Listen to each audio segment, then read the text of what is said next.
बहुत बड़ा एक्सीडेंट हुआ, बहुत बड़ा दुर्घटना हुआ।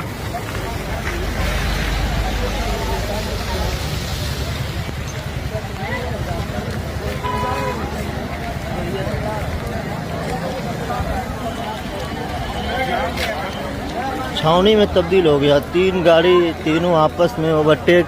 ये भिटौली और शिकायपुर के बीच में अगया पुल है, अगया पुल पर एक्सीडेंट हुआ। देखिए कितना भयंकर एक्सीडेंट हुआ। 3 सरकारी बस आपस में लड़ा हुआ।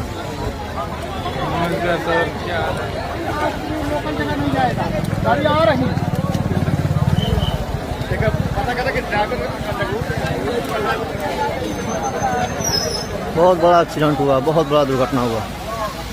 देखिए 3 गाड़ी आपस में लड़ी है। 3 गाड़ी, तीनों सरकारी बस हैं। तीनों ओवरटेक के चक्कर में तीनों लड़ी हैं।